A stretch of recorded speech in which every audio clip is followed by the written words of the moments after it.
Hi welcome to my channel. അപ്പോൾ നമ്മൾ ഇന്ന് വന്നിട്ടുള്ളത് ഓറഞ്ച് ഐസ്ക്രീം ആയിട്ടാണ്. ഓറഞ്ച് ഐസ്ക്രീം നമ്മൾ കടയിൽ നിന്ന് വാങ്ങുന്ന അതേ ടേസ്റ്റിൽ കിട്ടുന്ന ഒരു ഐസ്ക്രീമാണ്. പിന്നെ നമ്മൾ ഇതിൽ കളർ ചേർക്കുന്നില്ല എന്ന് മാത്രമേ ഉള്ളൂ. ബാക്കി അതിൻ്റെ ടെക്സ്ചറും അതുപോലെ തന്നെ ടേസ്റ്റും ഒക്കെ സെയിം ആണ്. നല്ല എളുപ്പമാണ് കേട്ടോ ഉണ്ടാക്കാനായിട്ട്. അപ്പോൾ നമുക്ക് അങ്ങനെ നോക്കാം. അപ്പോൾ അതിന് വേണ്ടിയിട്ട് ഇതുപോലത്തെ ഓറഞ്ചാണ് എടുക്കേണ്ടത്. നമ്മൾ നോർമൽ ഓറഞ്ച് എടുത്താൽ ഒരു കയ്പ്പ് വരും ഐസ്ക്രീമിന്. അപ്പം ഇതേ ടൈപ്പ് ഓറഞ്ച് എടുക്കാൻ നോക്കുക. അപ്പോൾ ആദ്യം നമുക്ക് ഓറഞ്ചിൻ്റെ ജ്യൂസ് എടുക്കണം. അത് ഞാനിങ്ങനെ സ്ക്യൂസ് ചെയ്യണമാണ് കേട്ടോ, ജ്യൂസറിൽ അടിക്കുന്നതല്ല, ഇങ്ങനെ പിഴിഞ്ഞെടുക്കുന്നതാണ്. അപ്പോൾ ഇതിന് വേണ്ടിയിട്ട് 400 ml ഫ്രഷ് ക്രീമാണ് എടുത്തിട്ടുള്ളത്. 300 ml കണ്ടൻസ്ഡ് മിൽക്ക് എടുത്തിട്ടുണ്ട്. 1 കപ്പ് ഫ്രഷ് ജ്യൂസ് ഓറഞ്ചിൻ്റെ. നമ്മൾ ഇനി ഫ്രഷ് ക്രീം ഒന്ന് ബീറ്റ് ചെയ്തെടുക്കണം. ഒന്ന് ബീറ്റ് ചെയ്തൊന്ന് തിക്കാക്കി കൊടുക്കുക.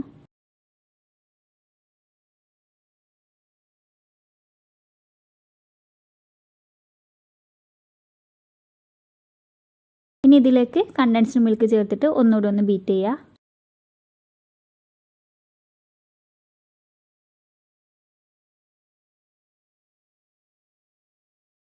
ഇനി ഓറഞ്ച് ജ്യൂസും കൂടിയും ആഡ് ചെയ്ത് കൊടുത്ത് ഒന്ന് മിക്സ് ചെയ്യുക.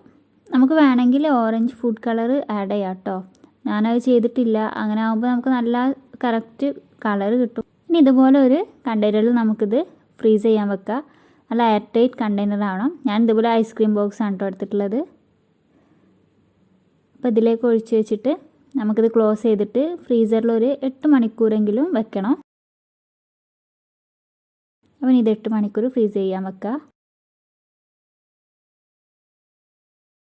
അപ്പോൾ ഞാൻ 8 മണിക്കൂറിന് ശേഷം എടുത്തതാണ് കേട്ടോ. നമുക്കിനി ഓപ്പൺ ചെയ്ത് നോക്കാം എങ്ങനെ ഉണ്ടെന്ന്. ഇതാ ഇപ്പോൾ നല്ല കറക്റ്റ് ഐസ്ക്രീമായി വന്നിട്ടുണ്ട്. നമ്മൾ വാങ്ങുന്ന അതേപോലെയുള്ള ഐസ്ക്രീമായിട്ട് തന്നെ വന്നിട്ടുണ്ട്. അതിൻ്റെ ടെക്സ്ചറൊക്കെ കറക്റ്റ് ആയിട്ടുണ്ട്. നല്ല എളുപ്പമാണ് ഉണ്ടാക്കാനായിട്ട്. കണ്ടോ, ഐസ്ക്രീം നല്ല അതേപോലെ വന്നിട്ടുണ്ട്. അപ്പോൾ എല്ലാവരും ഉണ്ടാക്കി നോക്കാം കേട്ടോ. നല്ല എളുപ്പമാണ് ഉണ്ടാക്കാനായിട്ട്. നിങ്ങൾക്ക് വേണമെന്നുണ്ടെങ്കിൽ ഓറഞ്ച് ഫ്ലേവറും അതുപോലെ ഓറഞ്ച് ഫുഡ് കളറും ആഡ് ചെയ്യുക. അപ്പോൾ നിങ്ങൾക്കത് ഇഷ്ടമാണെന്ന് വിചാരിക്കുന്നു. എല്ലാവരും ട്രൈ ചെയ്ത് നോക്കാം കേട്ടോ. നല്ല ഈസിയാണ് ചെയ്യാനായിട്ട്. അതും വെറും 3 ഇൻഗ്രീഡിയൻസ് മാത്രം മതി. അപ്പോൾ അടുത്ത വീഡിയോ ആയിട്ട് വരുന്നവരേക്കും ബൈ.